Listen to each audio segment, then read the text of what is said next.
Good afternoon. Whoa.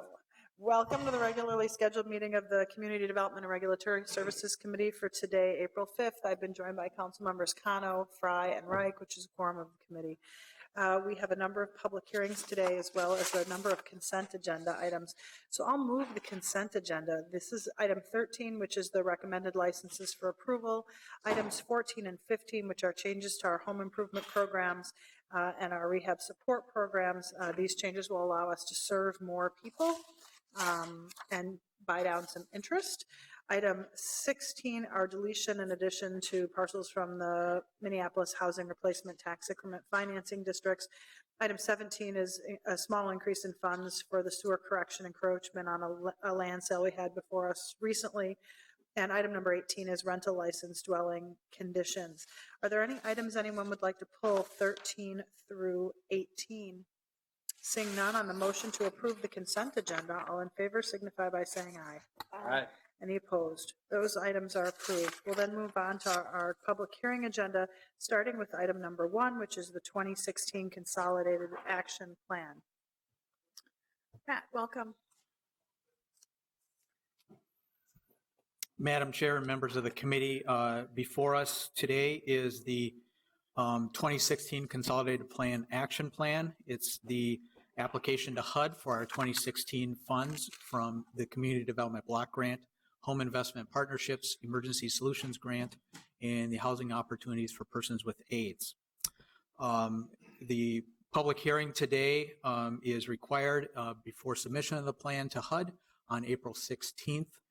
Any comments received at today's hearing and throughout the 30-day public comment period will be included in the plan to go to HUD. The HUD updates, or the plan updates last year's 5-year consolidated strategy. There's no real changes to the strategy other than just a restatement of what projects will be funded this year and the amounts. The budget you had before you in December that you passed out was estimated at a lower figure based on unknown numbers from coming out of Congress. We received those numbers in February, and therefore we're also asking with this action to increase an appropriation in the CDBG fund account as well as a home fund account to account for this increase appropriation. Are there any questions for Matt on item number 1? Seeing none, thank you for your report. And I'd just like to also introduce the committee to Allison Nessie, who's the new Senior Resource Coordinator in our office, and you'll be seeing her face hopefully for a while here, so moving forward in the future on Consolidated. I think she's at agenda setting. Yes. Or you're not going anywhere, are you? No. Can I say that a little louder? Not planning to go anywhere. Thank you, Mr. Bauer. Are there any questions for Mr. Bauer? Seeing none, we'll open the public hearing on item number 1, which is the fiscal year 2016 Consolidated Action Plan. I'll note it's always easier to accept money than to delete it from our agenda. So is there anyone here to speak to this issue? Anyone? Anyone? Seeing none, we'll close the public hearing. Councilmember Fry. Thank you, Madam Chair. My stomach apparently would like to move the staff recommendation. Approval of item number 1 has been moved. Further comments or questions? Seeing none, all in favor signify by saying aye. Aye. Any opposed? That item is approved. We'll move on to item number 2.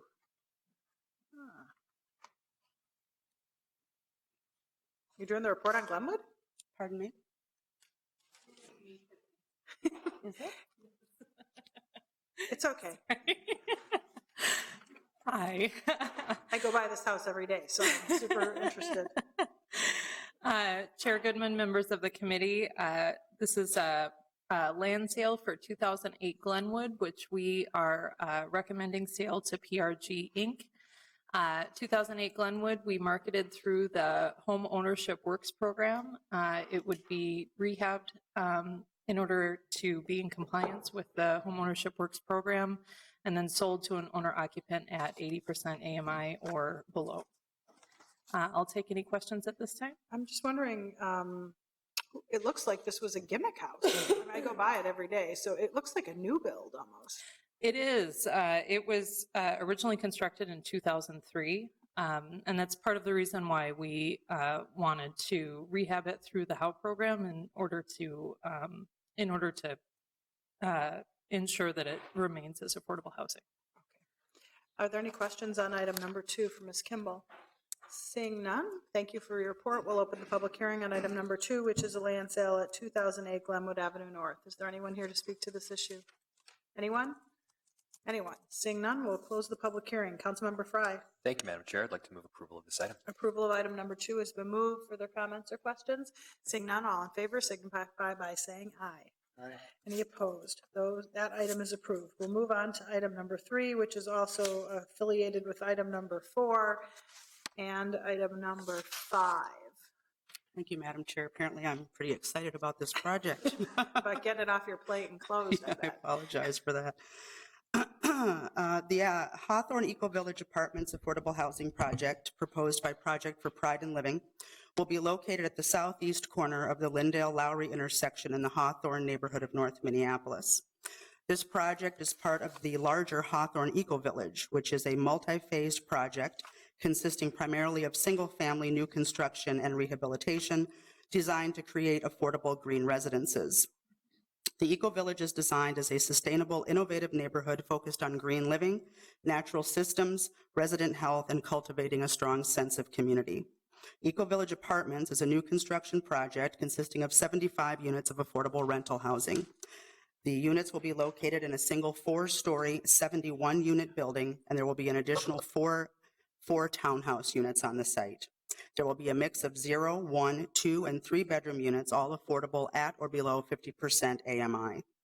Eco Village Apartments will also include underground parking, public art, on-site property management, community room, exercise room, a public outdoor play area, indoor and outdoor bicycle parking, native landscaping, and an innovative stormwater management system. The project will be the first higher density housing project on Lowry Avenue since the roadway reconstruction was completed in about 2008 and will set the tone for quality and design as well as help activate this intersection. The project should also act as a catalyst for additional development along Lowry Avenue North. With respect to the land sale, to facilitate and support the Hawthorne Eco Village Apartments project, CPED staff are recommending the sale of 5 city-owned parcels located at 3110 and 3116 Lyndale Avenue North, 617 Lowry Avenue North, and 3113 and 3117 6th Street North. We are further recommending that the appropriate staff be authorized to sign the necessary documents to effect a replat of the land prior to closing so that the contractor can obtain the building permits. These lots are contiguous, and together they total approximately 56,000 square feet of land. The proposed sale is in compliance with the city's disposition policy. The sales price reflects the fair reuse value, and the site is buildable. The parcels at 3110 and 3116, the parcels at 3110 and 3116 Lyndale and 617 Lowry were acquired from Hennepin County in 2010 for a total of $18,200. All 3 of these parcels were vacant land at the time of acquisition. The 2 properties at 3113 and 3117 6th Street North were acquired from private parties in 2007 and 2008 for $40,000 and $395,000 respectively. Both properties contain severely blighted structures that were subsequently demolished.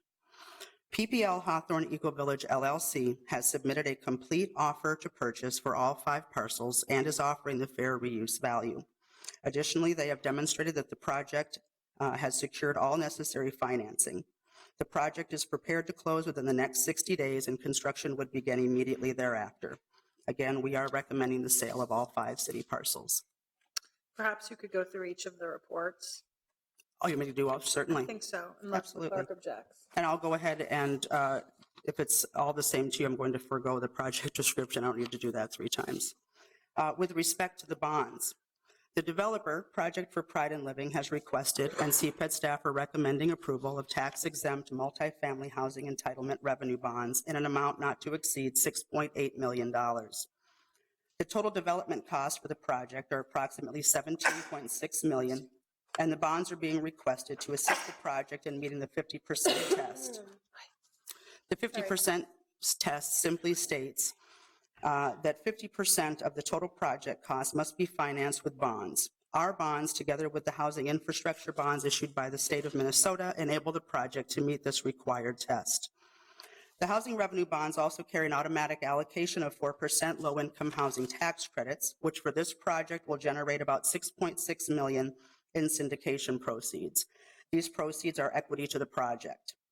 Additional equity to the project includes a deferred developer fee in an amount of approximately $231,637 and foundation grants equal to approximately $310,000.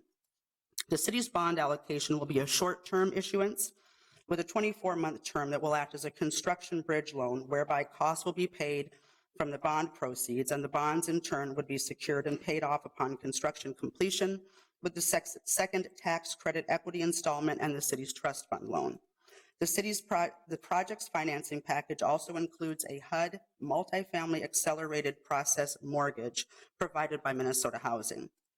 If this funding request is approved today, the project will leverage more than $8.9 million in private funding sources, which represent about 51% of the total project costs, and the other 49% would be made up of public funding sources from the city, Hennepin County, Minnesota Housing, Metropolitan Council, and others.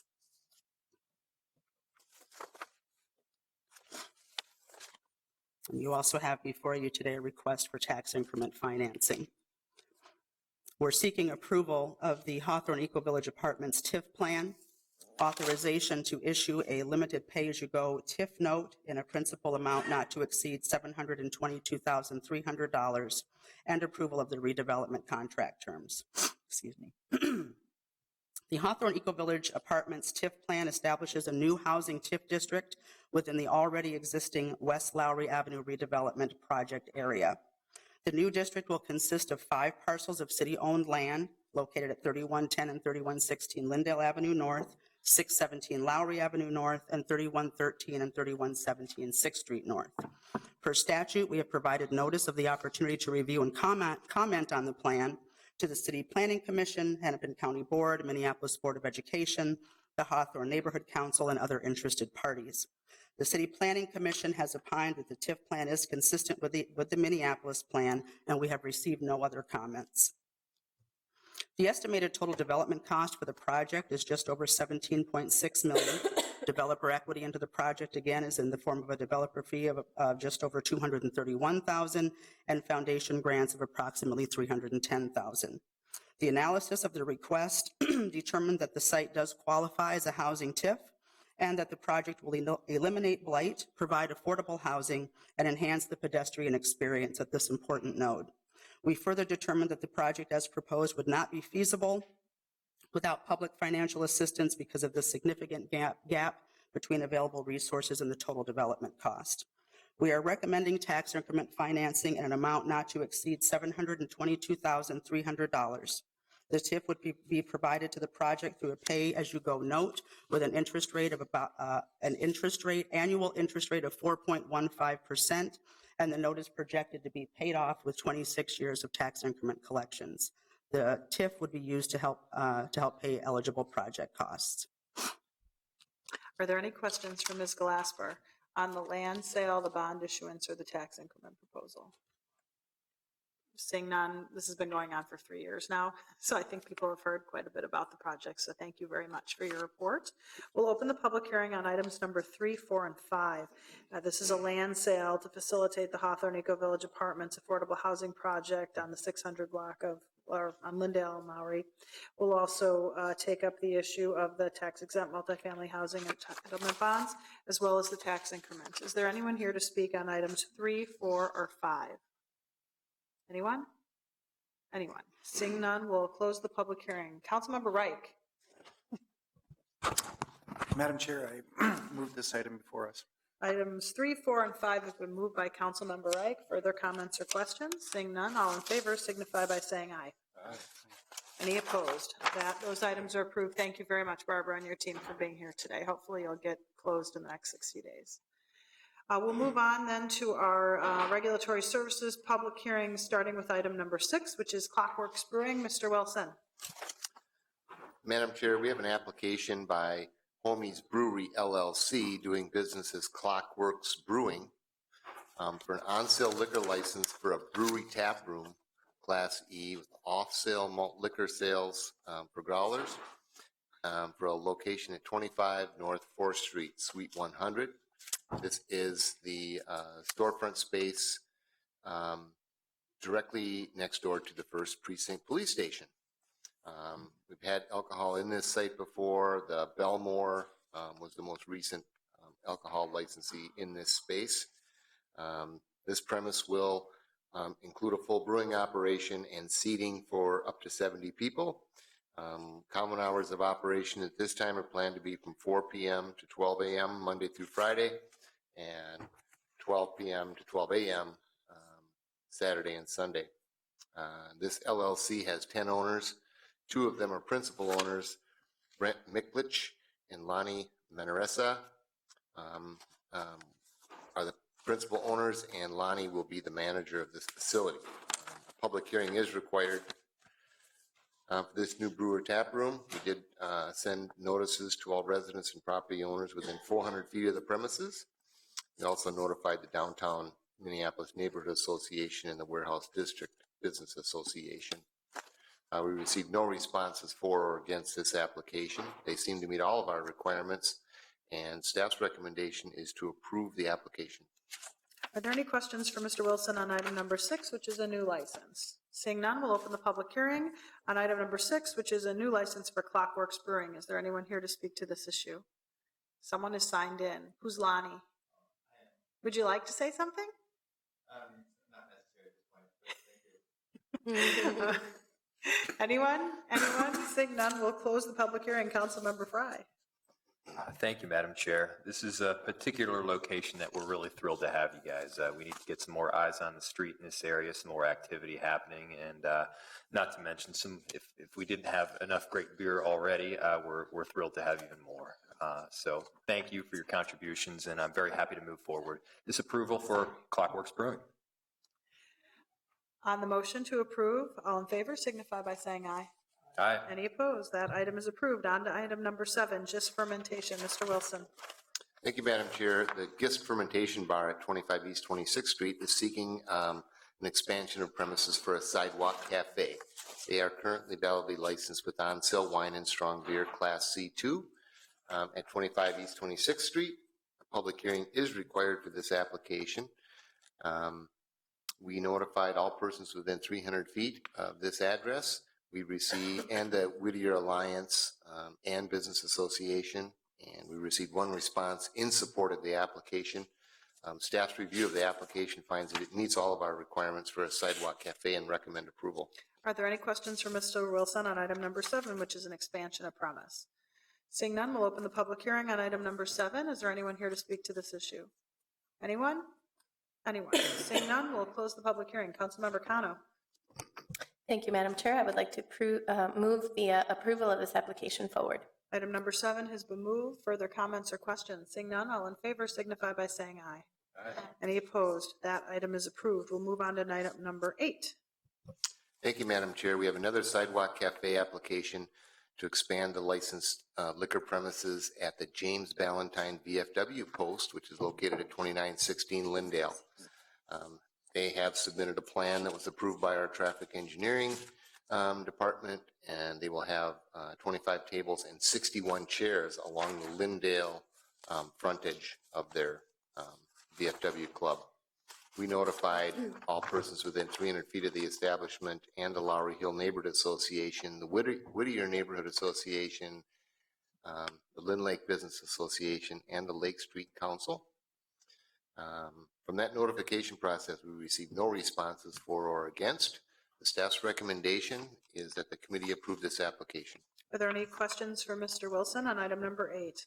Seeing none, we'll open the public hearing on item number 8, which is an expansion of premise. Is anyone here to speak to this issue? Anyone? Seeing none, we'll close the public hearing. Councilmember Cano. Thank you, Madam Chair. I would like to move the approval of this application forward.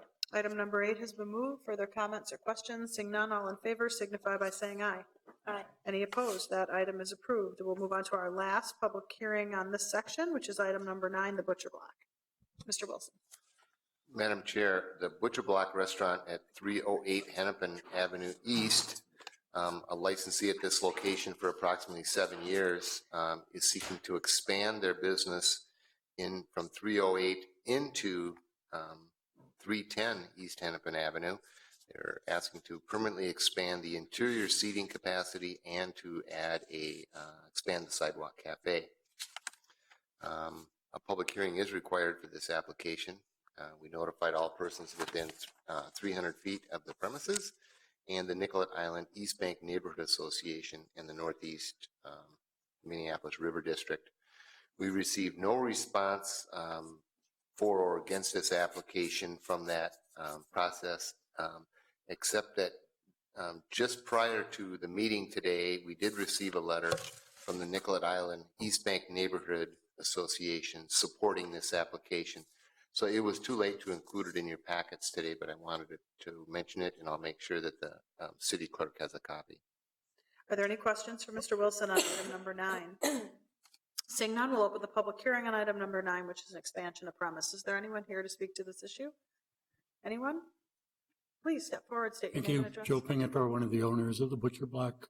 Really have nothing to add, but would be happy if there's any questions or concerns. Are there any questions for the applicant?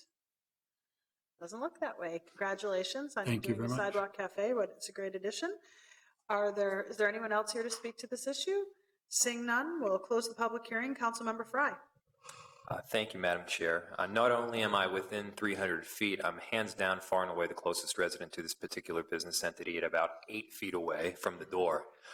So I've had quite a few wonderful nights there, and the whole atmosphere that you're adding to the neighborhood, I think, is extraordinary. I'm glad that you're expanding into the adjacent unit, as well as adding some additional sidewalk seating. So thank you so much for your contributions. It's greatly appreciated. On the motion to approve the expansion of premise for the Butcher Block, all in favor signify by saying aye. Aye. Any opposed? That item is approved. We'll then move to our quasi-judicial public hearings, and I'll turn the chair over to Councilmember Fry. Thank you, Madam Chair. We have 3 items on the agenda for today, one of which will likely be removed in a second here. The first is item number 10, which is Pepito's Class A on-sale liquor with Sunday sales. It's a license revocation at 4820 Chicago Avenue. Mr. Wilson, it's my understanding that they have since paid the bill, but I will first turn it over to you. Thank you, Vice Chair Fry. The Minnesota Department of Revenue has issued a tax clearance certificate for Pepito's, and this item can be removed from the agenda. Thank you, Mr. Wilson. I'm still going to open the public hearing. However, but first, does anybody have any questions for Mr. Wilson? Seeing none, I will open up the public hearing. Is anybody here to speak on this item? Is anybody here to speak on this item?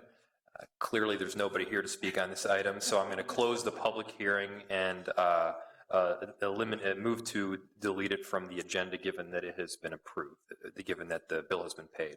All those in favor of that motion, please say aye. Aye. All those opposed say no. That motion passes. On to item number 11, which is a rental dwelling license revocation for 3350 Newton Avenue North.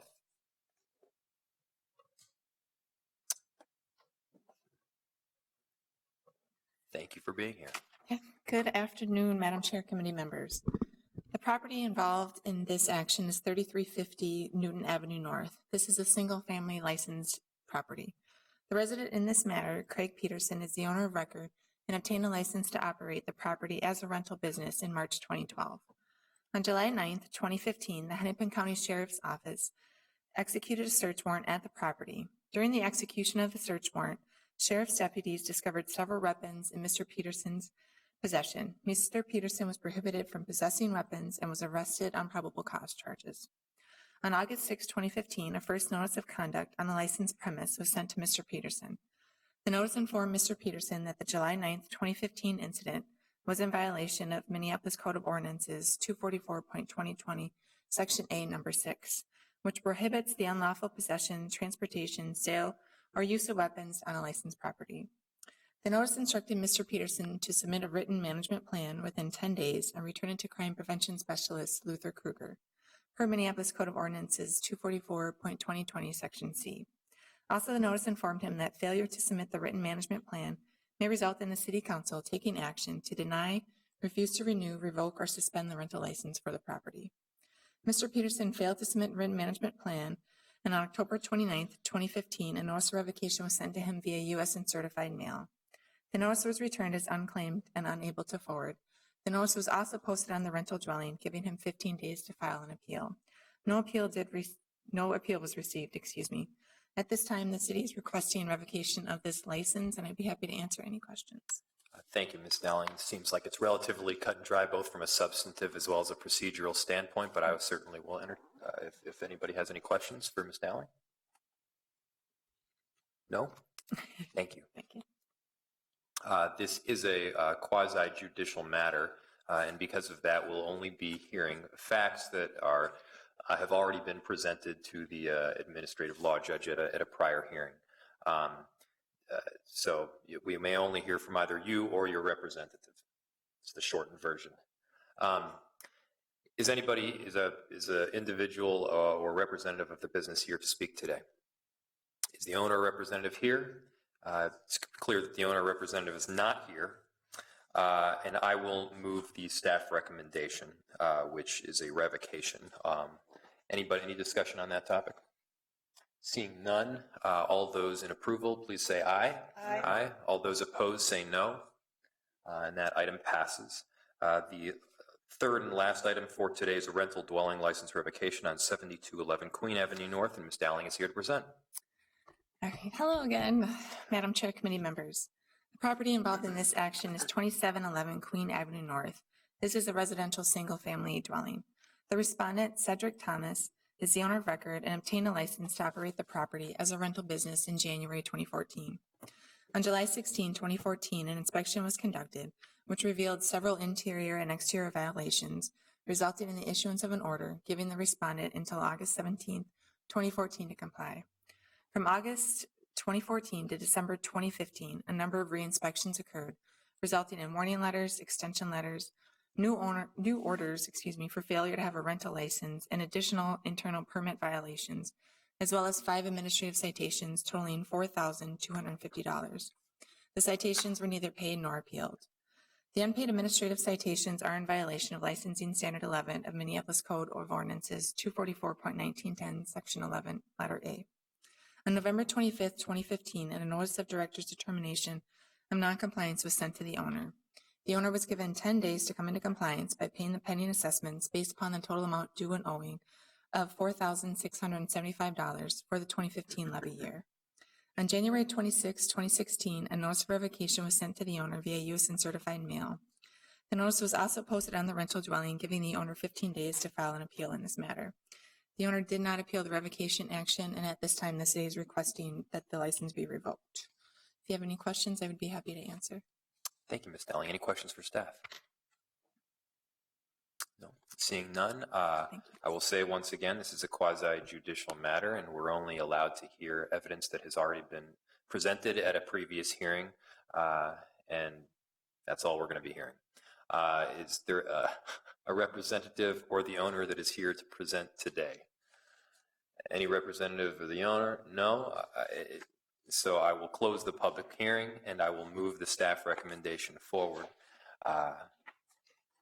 Any discussion on that matter? All those in approval, please say aye. Aye. All those opposed, say no. That item passes. There are just 2 items of note on our upcoming agenda, including an item with regard to forms of payment for parking lots, as well as the tobacco dealer's license C1 zoning changes that are scheduled for the April 19th meeting. Seeing no further business before us today, we are adjourned.